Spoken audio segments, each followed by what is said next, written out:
Cabbage తింటే sugar ఎంతవరకు కంట్రోల్‌లో ఉంటుంది అనేది మనం తెలుసుకుందాము. సో, క్యాబేజ్ అనేది ఏంటంటే లో గ్లైసెమిక్ ఇండెక్స్. అలాగే మనం ఒక 100 గ్రాములు క్యాబేజ్ తీసుకుంటే కనుక మనకి హార్డ్‌లీ ఒక 21 కిలో క్యాలరీస్ వస్తాయి. బట్ ఏంటంటే దాంట్లో కార్బ్ పర్సెంటేజ్ అంటే పిండి పదార్థాలు కూడా చాలా చాలా తక్కువ ఉంటుందనమాట. అంటే మనం 100 గ్రాములు క్యాబేజ్ తీసుకున్నామంటే కనుక 3 గ్రాములు పిండి పదార్థాలు ఉంటుంది. బట్ ఫైబర్ అనేది 2.5 గ్రామ్స్ వరకు ఉంటుంది. అలాగే ఇప్పుడు ఏంటంటే ఇది హెపటైట్‌ని కూడా తగ్గిస్తుందనమాట. దీంట్లో ఫైబర్ అనేది ఎక్కువ ఉండడం వల్ల. బట్ అది ప్రతిరోజు తీసుకోవాల్సిన అవసరం ఏమీ లేదు. సో, మీరేంటంటే ఒకవేళ ఈవినింగ్ స్నాక్ కింద కూడా మనం ఇంక్లూడ్ చేసుకోవచ్చు. లేకపోతే క్యాబేజ్ పరాటా లాగా. ఇది లో గ్లైసెమిక్ ఇండెక్స్, తర్వాత క్యాలరీస్ తక్కువ ఉంటాయి. ఫైబర్ ఎక్కువ ఉండడం వల్ల ఏంటంటే హెపటైట్ అనేది తగ్గుతుంది. షుగర్స్ అనేవి ఇమ్మీడియేట్‌గా స్పైక్ అవ్వవండి. ఇమ్మీడియేట్‌గా పెరగవు. దాన్ని కంట్రోల్ చేసి స్లోగా బ్లడ్‌లోకి గ్లూకోజ్ అనేది రిలీజ్ అయ్యేటట్టుగా చేస్తుందనమాట. సో, అందుకని బట్ ఏంటంటే ప్రతిరోజు తీసుకోవాల్సిన అవసరం ఏమీ లేదు. మనకి దీనితో పాటు ఇంకా రకరకాల ఐటెమ్స్ ఉన్నాయి. బట్ మీరెప్పుడు కూడా షుగర్ పేషెంట్స్ ఎప్పుడు కూడా ఏంటంటే డైట్ ప్లాన్ చేసుకునేటప్పుడు ఏదో బ్రేక్‌ఫాస్ట్ కానీ, లంచు, డిన్నర్ ఇంక్లూడింగ్ స్నాకు మనం ఏది ప్లాన్ చేసుకున్నా సరే కొంచెం పీచు పదార్థం ఉండేటట్టుగా ప్లాన్ చేసుకుంటే ఆ ఫైబర్ అనేది పీచు పదార్థం అనేది షుగర్స్‌ని కంట్రోల్ చేయడానికి హెల్ప్ చేస్తుంది. అలాగే ఏంటంటే షుగర్స్ అప్ అండ్ డౌన్ అవ్వకుండా ఉండడానికి కూడా సహాయపడుతుంది. అంటే షుగర్స్ అప్ అండ్ డౌన్ అంటే షుగర్ ఒకేసారి పెరిగిపోవడం, లేకపోతే షుగర్ ఒకేసారి తగ్గిపోవడం ఇటువంటివి రాకుండా కరెక్ట్‌గా మెయింటైన్ చేయగలుగుతాం. సో, ఒక క్యాబేజ్ అనేది ఏంటంటే ఎపటైజర్, అలాగే హెపటైట్ అనేది తగ్గుతుంది. అలాగే మనకి మార్కెట్‌లో కూడా తక్కువ రేట్ కాబట్టి మనం ఎవ్రీ ఆల్టర్‌నేట్ డే కూడా పెట్టుకోవచ్చు. సలాడ్ కింద కానీ ఏదైనా పరాటా, చపాతీ అలా కూడా పెట్టుకోవచ్చు. బట్ దాంతో పాటు మీరు ఇంకా క్లస్టర్ బీన్స్, గోరుచిక్కుడుకాయలు, చిక్కుడు జాతికి సంబంధించిన ఐటెమ్స్ కూడా మీరు ఎక్కువ పెట్టుకుంటే దాంట్లో పీచు పదార్థం ఉంటుంది కాబట్టి షుగర్స్ కంట్రోల్‌కి వచ్చే అవకాశాలు చాలా చాలా ఎక్కువ ఉంటాయి.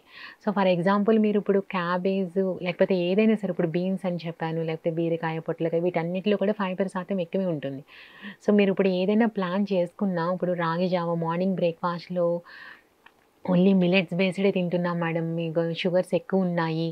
అన్నీ వాళ్ళు ప్రొద్దుట మిల్లెట్స్ బేస్డ్, తర్వాత మధ్యాహ్నము millets based, dinner millets based తిన్నా చాలామందికేంటంటే షుగర్స్ కంట్రోల్‌లో ఉండవు. ఎందుకంటే వాళ్ళేమనుకుంటున్నారంటే మేము రైస్ కంప్లీట్‌గా మానేసాము. ఓన్లీ చపాతీ తింటున్నాం, జొన్న రొట్టె తింటున్నాం. బట్ అయినా సరే ఈ షుగర్స్ ఎందుకు కంట్రోల్‌లో ఉండడం లేదు అంటే కనుక ఫైబరు అనేది సరిపోకపోవడం వల్ల. సో, అందుకని మనం ఏవైనా మిల్లెట్స్ రిలేటెడ్ బేస్డ్ ఐటెమ్స్ ఏదైనా తీసుకున్నా, మిల్లెట్స్ ఇడ్లీ తీసుకున్నా, మిల్లెట్స్ దోస తీసుకున్నా సరే, ప్రతి దాంట్లోనూ కూడా వెజిటబుల్ కాంబినేషన్‌లో కానీ మీరు ప్రిపేర్ చేసుకుంటే అప్పుడు డెఫినిట్‌గా షుగర్స్ అనేవి కంట్రోల్‌లో ఉంటాయి. సో, ఇప్పుడు 9:00 ముందు బ్రేక్‌ఫాస్ట్ చేసినప్పుడు మిల్లెట్స్ ఇడ్లీ దోస అన్నాను. దాంట్లో మీరు గ్రేటెడ్ క్యాబేజ్ కానీ, గ్రేటెడ్ కాలీఫ్లవరు, స్పినాచ్, పాలకూర లేకపోతే కనుక ఉల్లి కాడలు, తోటకూర ఇటువంటివి మీరు ఏది ఏసినా పర్వాలా. అంటే మనం ఏ మెనూ ప్లాన్ చేసుకున్నా ప్రతి దాంట్లోనూ ఏదైనా ఆకుకూర కానీ, లేకపోతే కనుక కాయగూరలు కానీ కంపల్సరీగా ఉండాలి. లేదు ఇవన్నీ మేము చేయలేము మేడం అని మీరు అనుకుంటే కనుక అట్‌లీస్ట్ మీరిప్పుడు బ్రేక్‌ఫాస్ట్‌తో పాటు ఈవెన్ బాయిల్డ్ క్యాబేజ్ కానీ, స్టీమ్డ్ క్యాబేజ్ కానీ, లేకపోతే కనుక ఉడకబెట్టిన బీన్స్ అటువంటివి తీసుకోవడం వల్ల కూడా షుగర్స్ అనేవి కంట్రోల్‌లో ఉంటాయి.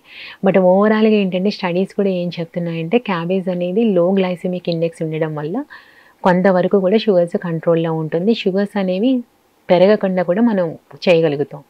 బట్ ఏంటంటే ప్రతిరోజు కాకుండా మీకు ఎప్పుడు కంఫర్టబుల్‌గా ఉంటుందో అప్పుడు మీరు ఏదో ఒక ఫార్మ్‌లో అది ఇంక్లూడ్ చేసుకోవడం అనేది మంచిది.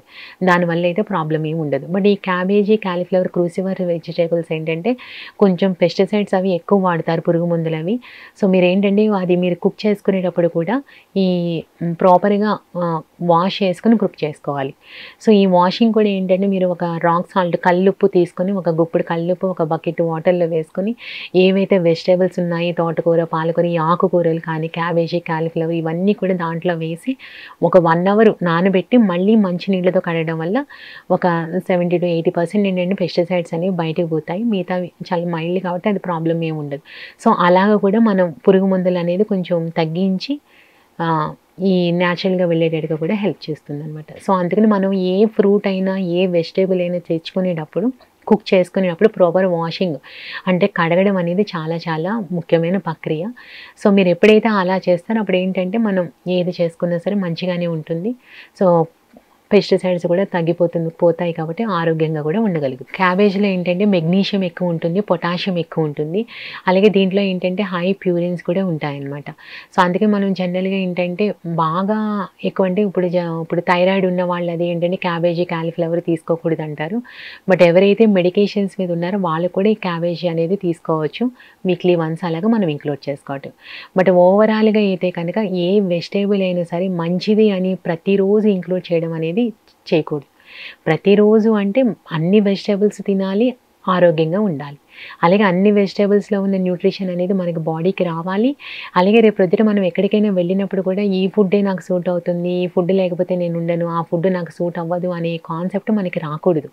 సో, అందుకనే ప్రతిరోజు కూడా అన్ని వెజిటబుల్స్ ఇంక్లూడ్ చేసుకోవాలి. అలా చేసుకోవడం వల్ల టాలరేట్ చేసుకోగలిగే కెపాసిటీ ఉంటుంది. బట్ ఓవరాల్‌గా అయితే కనుక క్యాబేజ్ రీసెర్చెస్ కానీ, స్టడీస్ కానీ ఏదైనా సరే చూసుకున్నా ఈ క్యాబేజ్ అనేది షుగర్‌కి మంచిది. అలాగే కొన్ని రకాల క్యాన్సర్స్ అనేవి రాకుండా కూడా ఉంటాయి. అలాగే చాలామంది వెయిట్ లాస్ డైట్‌లో కూడా వెజిటబుల్ సలాడ్‌లో కూడా ఈ క్యాబేజ్‌ని బాగా ఇంక్లూడ్ చేసుకుంటారు.